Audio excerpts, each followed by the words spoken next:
रिश्ते में हम तुम्हारे बाप लगते हैं, नाम है शहनशाह। देवेंद्र फडणवीस हे आता शहनशाह आहेत म्हणे।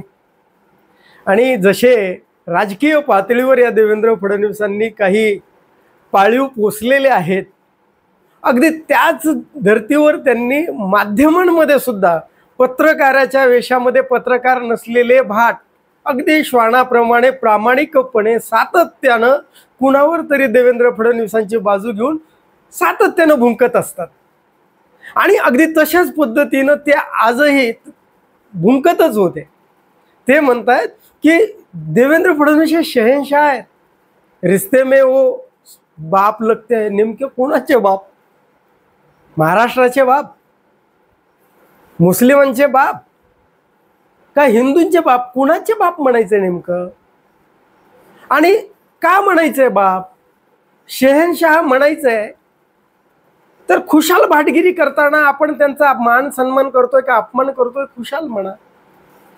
परंतु भाटगिरी करणारे अंधभक्त आंधळे जे असतात ना, त्यांना काही एक दिसतच नाही आपण काय बोलतोय आणि काय नाही, त्यांचा अपमान करतोय का मान सन्मान वाढवतोय हे सुद्धा या भाटांच्या आणि श्वानांच्या लक्षात येत नाही।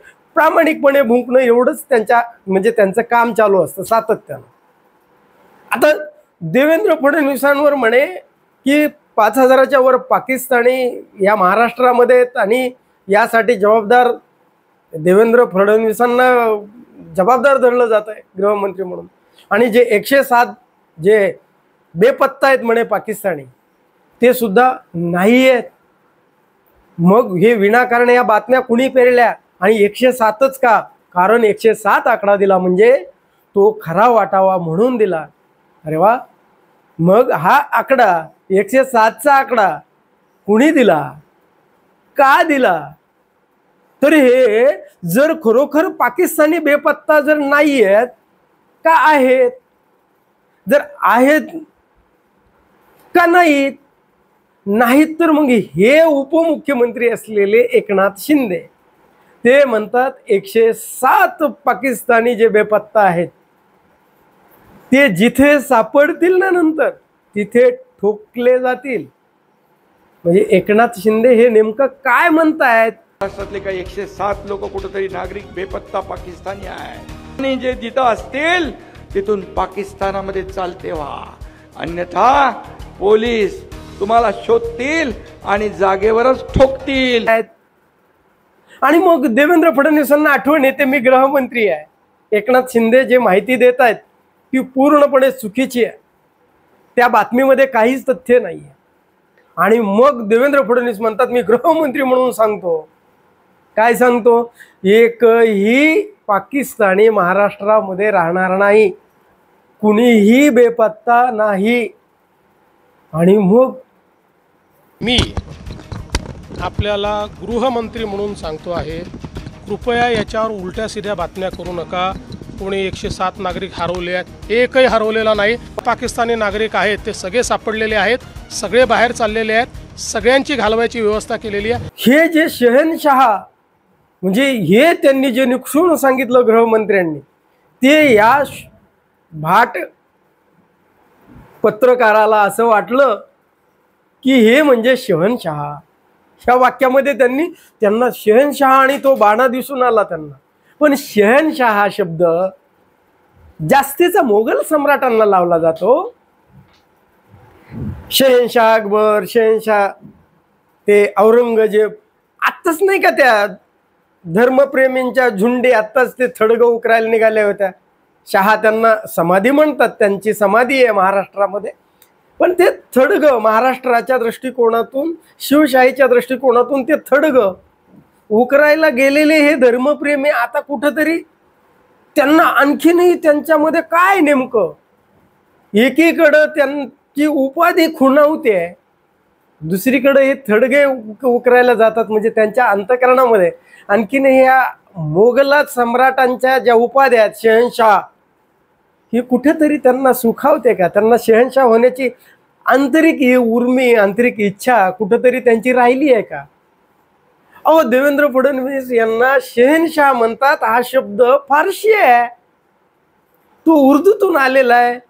आणि आता हे पाकड्यांना, हिरव्या सापांना आपण इथं ठेचून काढण्याची भाषा करतो, आणि त्याच देवेंद्र फडणवीसांना आपण जर शहनशाह हे लावत असेल तर हे जरा कसं, म्हणजे ते हिरव्यांची पदवी कशी जमेल हो यांना? आणि ती लावणारे भाट यांना कळायला तर पाहिजे. केवळ कोणावर तरी भुंकायचंय म्हणून ते लावणं पदवी ती चुकीचं आहे ना. कारण शहनशाह म्हणण्याच्या ऐवजी यांनी, जर खरोखर हे धर्मप्रेमी आहेत, यांनी देवेंद्र फडणवीसांना चक्रवर्ती म्हणावं, देवेंद्र फडणवीसांना यांनी सम्राट म्हणावं, देवेंद्र फडणवीसांना यांनी राजाधिराज म्हणावं, देवेंद्र फडणवीसांना यांनी महाराज म्हणावं, हवं तर पेशवा म्हणावं. कारण यामध्ये त्यांचा बहुमान वाढेल, सन्मान वाढेल. शहनशाह म्हणून त्यांना मोगल सम्राटाची पदवी का देताय? का अपमान करताय देवेंद्र फडणवीसांचा? कारण हे पाळलेल्यांना, या श्वानांना फक्त भुंकायचं माहिती आहे. कुणावर भुंकतोय आणि कशासाठी भुंकतोय हे सुद्धा माहीत नसतं. केवळ एवढंच माहिती आहे की आपण कुणावर तरी भुंकतोय. पण ते भुंकत असताना, ती भाटगिरी करत असताना कुठेतरी पत्रकारितेची ती कुठेतरी तत्व गुंडाळून ठेवलेली, आणि स्वतःला पत्रकार म्हणायचं, आणि पुन्हा नंतर अगदी किळस वाणी देवेंद्र फडणवीसांची भाटगिरी करायची, आणि तीही कोणत्या टोकाची? अगदी शहनशाह, रिश्ते में तो हम तुम्हारे बाप. अरे बाबा, कुणाचा बाप? काय बाप? आणि शहनशाह म्हणजे पुन्हा नंतर मोगल सम्राटांकडे. अरे काय चाललंय? म्हणजे एकंदरीतरित्या देवेंद्र फडणवीसांनी राजकीय पातळीवर जशी हिरवे साप शोधायसाठी जी पाळीव पोसलेली प्राणी ठेवली आहे, अगदी तशीच पत्रकारितेच्यामध्ये, माध्यमांमध्ये, समाज माध्यमांमध्ये तशीच काही पाळीव पोसलेली श्वान, त्यांना पत्रकार कसं म्हणावं, पत्रकाराच्या वेशातली आहेत, ती सातत्यानं भुंकत असतात. आणि ते काम आहे त्यांचं, ते त्यांच्या पोटासाठी, म्हणजे शेवटी पोटासाठी ते करत असतात. त्यामुळं यामध्ये वावगं काही नाही आहे. परंतु जे काही शहनशाही पदवी आहे ती मुघल सम्राटांना मुसलमानाची आहे. ती लावण्यापेक्षा कोणती तरी एखाद्या आपल्या सुसंस्कृत शब्दाची एखादी जर राजाची पदवी लावली तर हरकत नाही. ती उर्दू, फारशी ही लावणं म्हणजे देवेंद्र फडणवीसांचा हा अपमान आहे. आपल्याला काय वाटतं याविषयी कमेंट करून जरूर सांगा. हा देवेंद्र फडणवीसांचा सन्मान आहे का देवेंद्र फडणवीसांचा अपमान आहे? आपल्याला काय वाटतं कमेंट करून जरूर सांगा. आणि हा जर व्हिडिओ आवडला तर लाईक आणि शेअर करायला विसरू नका. धन्यवाद. जय महाराष्ट्र.